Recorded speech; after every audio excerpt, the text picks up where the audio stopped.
안녕하십니까. 박통호 신부입니다. 여러분하고 앞으로 그리스도인의 삶이라는 제목으로 이야기를 나누고자 합니다. 그리스도인의 삶 하니까 참 어렵습니다. 그러나 몇 가지 정도만 한번 분류해서 생각을 해보죠. 우선 그리스도인의 삶이라고 합니다. 근데 그리스도인이라는 말은 우선 그리스도의 사람이라는 뜻입니다. 이제 그리스도께서 소유한 사람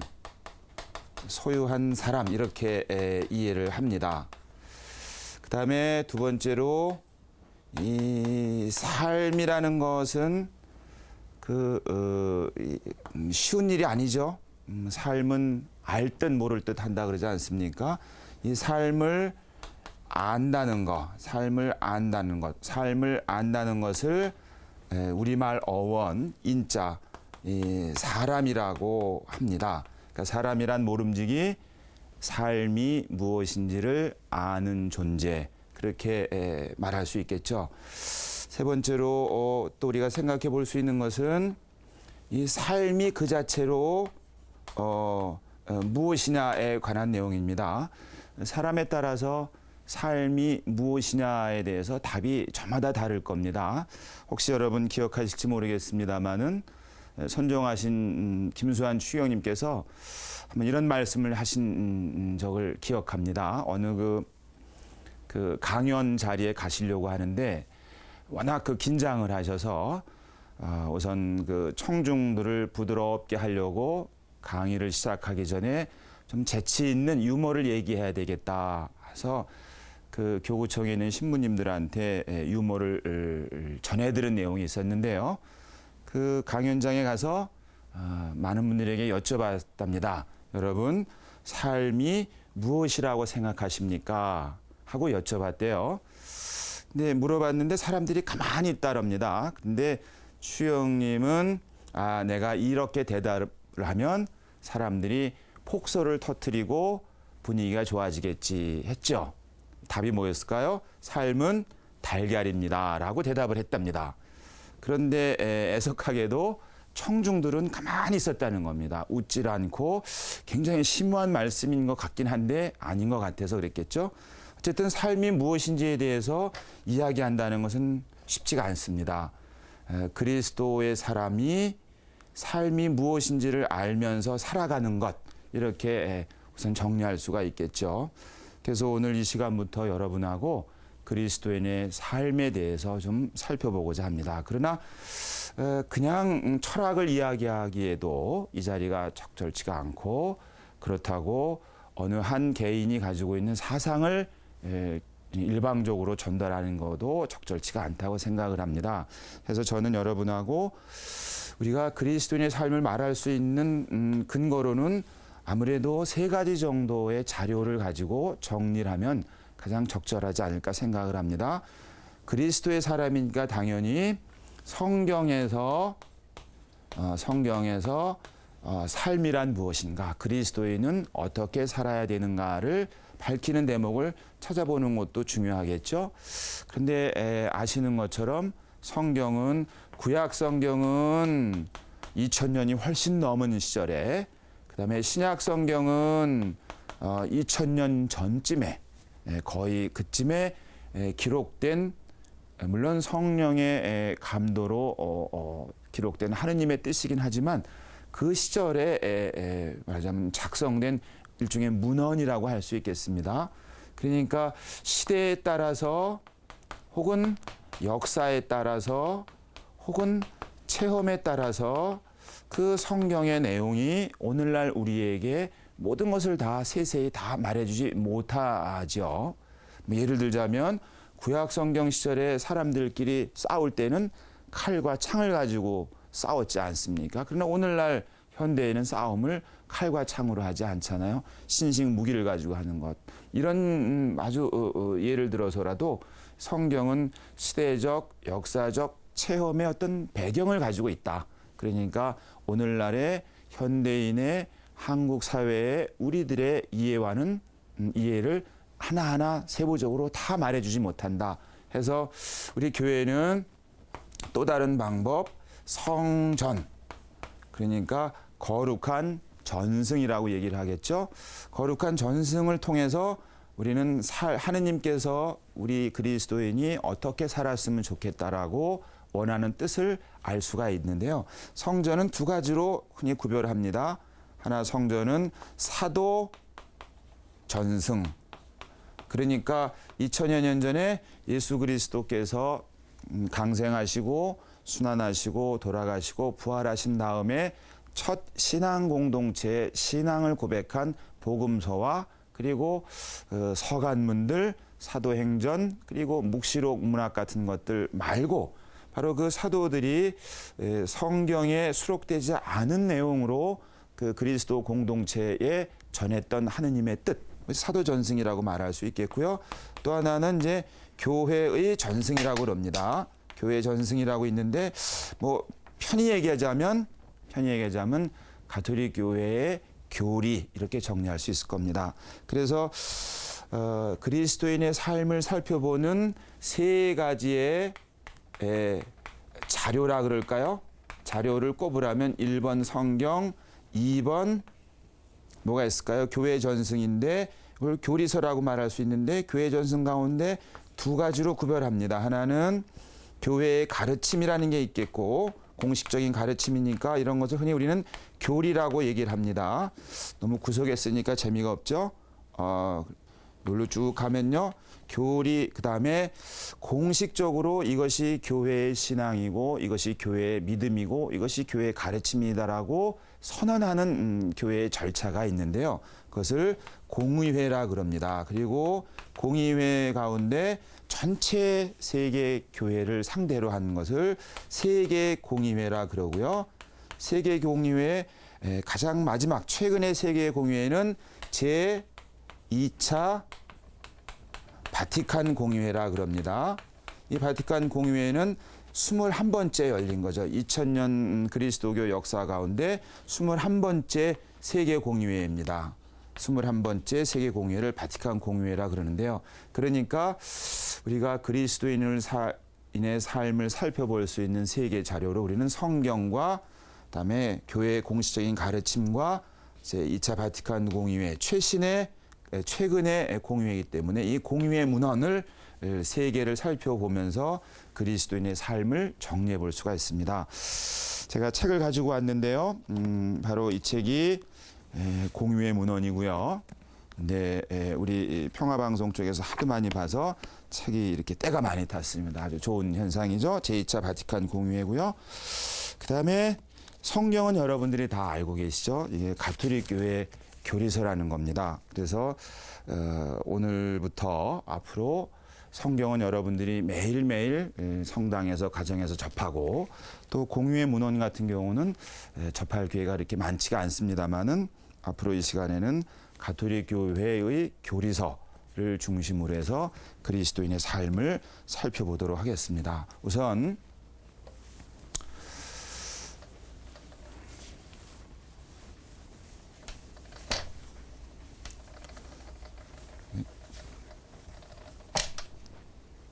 이 가톨릭 교회 교리서를 좀 말씀드리자면은 조금 전에 말씀드린 대로 제2차 바티칸 공의회가 이게 세계 공의회로서는 이제 21번째 열린 건데요.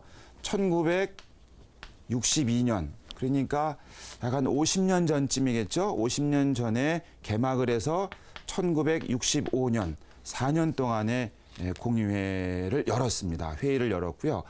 그리고 30년이 지난 다음에 그러면은 30년이 아니고 30년 후니까 공의회 폐막 20년 그러니까 1985년에 그 세계 용어들이 좀 어렵습니다. 주교회의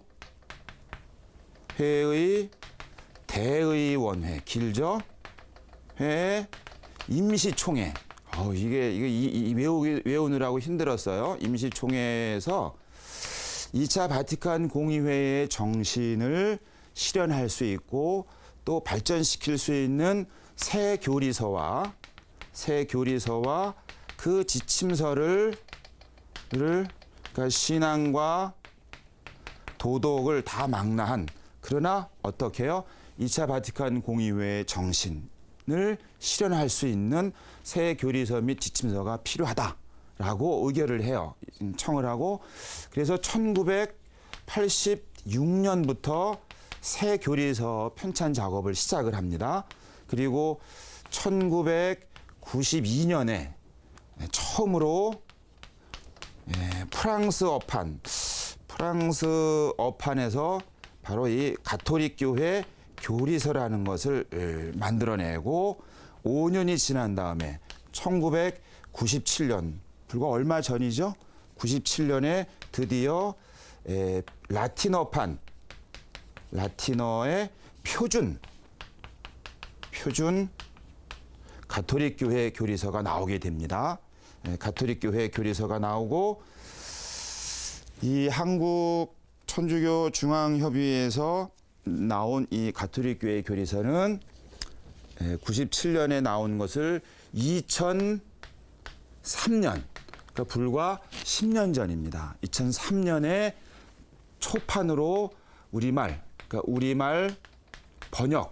번역이겠죠. 번역 가톨릭 교회 교리서가 나온 겁니다.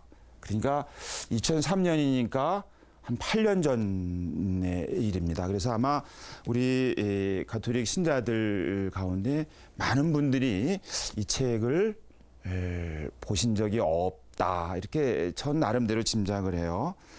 그럼 이 책 안에서 그리스도인의 삶이라는 내용을 그럼 다루고 있을까? 다루고 있습니다. 왜냐하면 이 가톨릭 교회 교리서가 이렇게 구성이 되어 있습니다. 전체가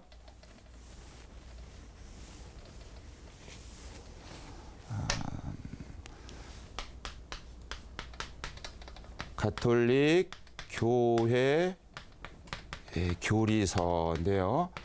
이게 전체가 4편으로 되어 있습니다. 제1편은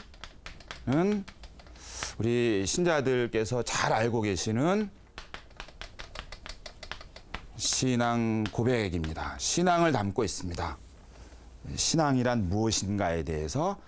그다음에 제2편은 너무나 잘 아는 성사를 다루고 있는데요. 그걸 이제 그리스도 신비의 거행, 한마디로 표현하자면 성사입니다. 그리고 이 신앙과 하느님께 대한 우리의 신앙, 그리고 하느님께서 우리를 만나는 이 성사 생활을 하는 그리스도인들은 이렇게 살아야 됩니다라고 나름대로 그 나침판에 구실을 하는 제3편이 바로 그리스도인의 삶이고, 이제 이 내용을 중심으로 앞으로 얘기를 하게 될 텐데요. 마지막으로 제4편인 혹시 제가 이런 말씀드리면 그거 괜찮은 구절인데 하고 여러분들도 동의하실 것 같은데요. 기도란 무엇일까? 많이들 얘기하면 하느님과 나누는 대화, 보통 이렇게 말씀들을 하시죠. 그런데 바로 이 가톨릭 교회 교리서의 제4편의 시작에서 기도란 하느님의 목마름과 인간의 목마름의 만남이다, 이런 표현을 씁니다. 목마르다라는 것, 그 말은 뭔가 간절히 원한다는 뜻 아니겠습니까? 하느님은 사람을 간절히 원하고 사람은 하느님을 간절히 원하는데, 그 간절히 원하는 그 두 하느님과 사람의 만남이 곧 기도다, 이렇게 표현을 하죠. 제4편은 그래서 그리스도인의 기도, 이렇게 편성되어 있습니다. 그런데 여러분들은 아마 이 신앙에 대해서는 이제 미사 시간, 특히 주일 미사라든지 큰 대축일 미사 때 사도신경 전능하신 천주 성부 천지의 창조주를 믿나이다 하고 시작하는 사도신경, 혹은 신앙 고백을 하게 되었는데요. 주일 미사 때 아마 교리 시간에는 주로 이런 내용을 하나씩 풀어갈 겁니다. 어쩌면 저는 이제 그런 생각을 하는데요. 신학교에서 사제를 양성할 때 교육을 시키지 않겠습니까? 교육 과정이 있는데요. 어쩌면은 그 6년 혹은 7년 동안 신학교에서 배우는 모든 과목들은 이 사도신경의 한 구절 한 구절을 철학적으로 신학적으로 풀어가는 것이다라고도 이렇게 요약할 수 있을 겁니다. 예를 들면 전능하신 천주 성부 천지의 창조주를 믿나이다 말할 때 바로 신론을 배우죠. 하느님이란 누구인가 어떤 분이신가를 배우고 그다음에 창조론이라는 과목이 또 있습니다. 그리고 그 외아들 우리 주 예수 그리스도 하면 그리스도론이라는 과목이 있고요. 그분이 구원을 이루셨다면 이제 구원론이라는 과목이 있고 교회를 세웠다고 하니까 교회론이라는 과목이 있고 세례라든가 할 때는 성사론이라는 과목이 있고 또 용서도 마찬가지로 화해성사를 다루겠죠. 이렇게 어쩌면 신학의 모든 분야들은 바로 이 사도신경 혹은 신앙고백이라는 것을 철학적으로 논리적으로 신학적으로 풀어가는 것이다. 그렇게 요약해도 과언은 아닐 겁니다. 바로 가톨릭교회 교리서의 제1편은 바로 신앙에 대해서 다루고 있습니다.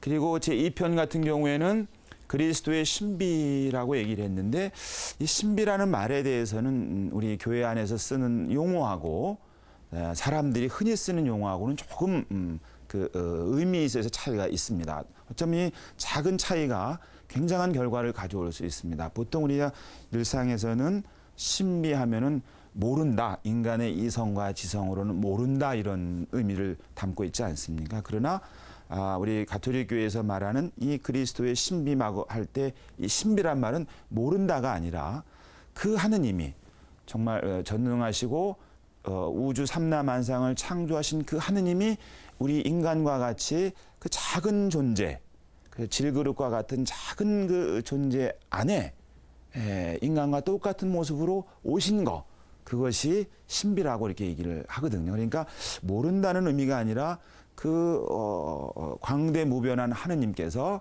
유한한 인간 세상에 몸소 인간으로 오셨음, 그것을 이제 신비라고 말을 하고요. 그것이 나중에 이제 성사라는 말로 이렇게 새롭게 번역되기도 합니다. 그래서 주로 우리 교우들께서 많이 접하는 그리스도 신비의 거행은 이제 성사랑 관련된 것이고, 우리 교우들은 이제 주일날 성당에 가게 되면 성체 성사를 만나고, 혹은 하느님과의 화해를 위해서 고해 성사를 하게 되고, 또 어린아이들을 처음에 이제 세례를 하게 될 경우에 세례 성사를 만나고, 또 성인이 됐을 때 견진 성사를 만나고, 또 혼인 계약을 맺을 때 혼인 성사를 만나고, 편찮으셨을 때 또 치유의 성사로서 병자 성사를 만나겠죠. 그런 성사를 제2편에서는 다루고 있습니다. 그리고 그리스도인의 삶이란 부분에서는 이제 첫 번째로는 좀 생소합니다. 그리스도인은 어떻게 살아야 되는가를 말할 때 인간의 존엄함을 먼저 얘기합니다. 한마디로 표현하면 그리스도인은 하느님을 사랑하듯이 이웃 사람들의 존엄함을 증진시켜주는 일을 해야 된다라는 취지겠죠. 두 번째로는 인류 공동체를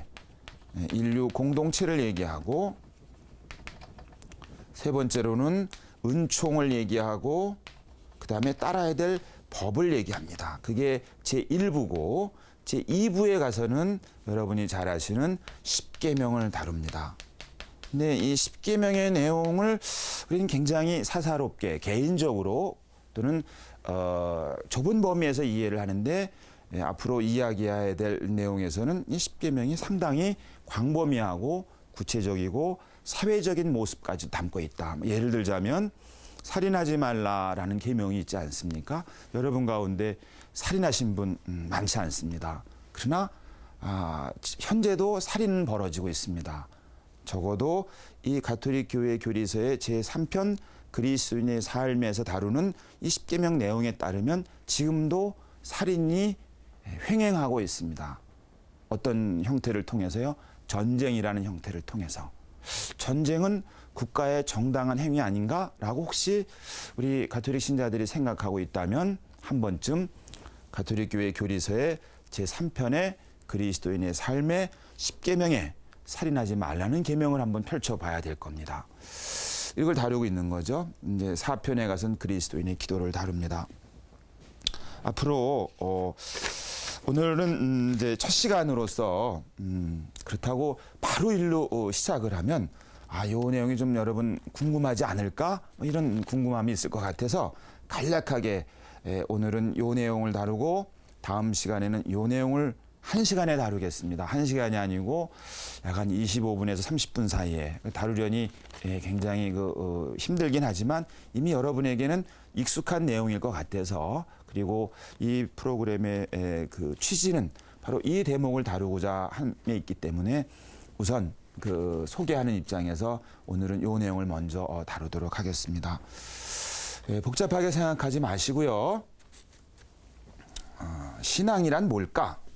그냥 믿는 걸까? 뭐 그렇게 한자어로 생각하면 이제 믿을 신자에 우러를 앙 아닙니까? 믿고 우러러 보는 거죠. 누군가를. 그러니까 누군가를 믿고 우러러 본다는 거니까 말하자면 누군가의 행위이겠죠. 여기 이제 하느님이 계시면 여기는 이제 우리 인간이 있는 거니까 신앙은 인간의 행위입니다. 하느님께 대한. 그죠?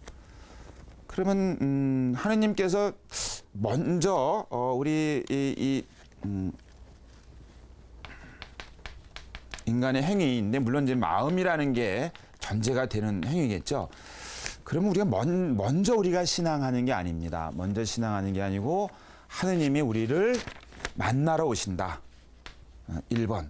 하느님이 만나러 오시고, 또 2번. 우리가 하느님께 응답한다. 그래서 신앙은 만나러 오시는 인간을 만나러 오시는 하느님께 대한 우리의 응답, 이렇게 정의합니다. 그리고 이 우리의 응답을 이제 종합한 것을, 신앙의 종합을 우리는 신경이라고 가톨릭 교회에서는 이제 이야기를 합니다. 사도신경이 있죠. 하나 잘 알고 있는 게 이제 사도신경입니다. 그리고 교회가 공적으로 우리가 믿는 하느님께 응답하는 내용은 이것입니다라고 교회가 공적으로 정한 게 있는데요. 사도신경은 언제 했는지, 누가 만들었는지, 어떻게 형성됐는지 구체적으로 남아있는 기록은 없습니다. 아주 오래됐습니다만, 그러나 구체적인 자료로 남아있는 연대가 밝혀져 있고 장소가 밝혀져 있는 것은 뭐냐면 325년에 있었던 니케아 공의회라는 데서, 그 다음에 381년입니다. 381년에 콘스탄티노폴리스 공의회에서 정한 사도 신경이 있습니다. 신앙 고백이 있죠. 그것을 우리는 이름에서 니케아 콘스탄티노폴리스 신경 이렇게 말합니다. 우리들이 주일미사 때마다 이 신경 신앙을 고백하든가 필요하다면 사도신경을 바칠 수 있다, 이렇게 해서 이 두 가지를 미사 때마다 우리가 고백하는 이유는 하느님께서 우리를 만나러 오시고 우리 인간은 그 만나러 오시는 하느님께 응답한다. 그것을 신앙이라고 하고, 그 신앙의 내용을 한 조목 한 조목 종합한 것을 신경이라고 말한다. 그리고 그 신경 가운데서는 우리에게 익숙한 것은 사도신경과 그다음에 니케아 콘스탄티노폴리스 신경이 있고, 이 신경을 우리는 매주일 주님의 날 때 회중이 함께 고백을 합니다. 나는 믿습니다. 그리고 우리 공동체는 이러이러한 내용을 믿습니다. 하느님, 당신을 믿습니다. 그 다음에 예수 그리스도, 당신을 믿습니다. 성령을 믿습니다. 그래서 신경은 개인이, 신앙인 개인과 또는 공동체가 함께 하느님에 대해서 보이시나요? 그 다음에 예수 그리스도 성자에 대해서, 그 다음에 성령에 대해서, 그러니까 성부, 성자, 성령 삼위일체이신 하느님께 응답하는 것이다, 이렇게 정리할 수 있습니다. 그러니까 우리 교우들 미사 때 신앙 고백할 때 그 외운 거를 확인하는 것으로 멈추지 마시고, 나 개인이 위 회중 전체가 만나러 오시는 하느님에게 신앙으로 고백하고 있다. 이런 마음으로 그 신앙 고백을 하면 의미 있는 그 주일이 되지 않을까 생각을 합니다. 오늘 신앙 고백을 너무나 짧게 알아봤습니다. 중요한 것은 하느님은 우리를 창조하시고 우리를 만나러 오신다 먼저. 그리고 우리 사람은 한 개인으로서 혹은 한 공동체로서 그 하느님께 응답을 한다. 그 응답을 우리는 신앙이라고 말한다. 뭘 믿는 것만 가지고 얘기를 하질 않죠. 그 신앙의 내용들을 하나하나 다 종합해 놓은 것을 우리는 신경이라고 말하고, 그 신경은 우리 교회가 2000년 역사 안에서 두 가지로 주로, 물론 다른 여러 가지가 있습니다만 사도신경과 니케아 콘스탄티노폴리스 신경을 가지고 있고, 이것을 주일 미사 때마다 특별한 날에 개인 혹은 공동체가 함께 고백을 한다. 하느님에 대한 신앙 고백이 이루어집니다. 오늘 그리스도인의 삶을 시작하면서 첫 시간 신앙이란 무엇인가 짧게 알아봤습니다. 더 자세한 내용들은 아마 여러분들께서 다른 자리에서 다른 기회에 접할 기회가 많으리라고 생각을 합니다. 다음 시간에는 그러면 신앙을 고백한 우리들은 제2편에 가서 성사 그리스도 신비는 무엇일까 또 간략하게 알아보겠습니다. 고맙습니다.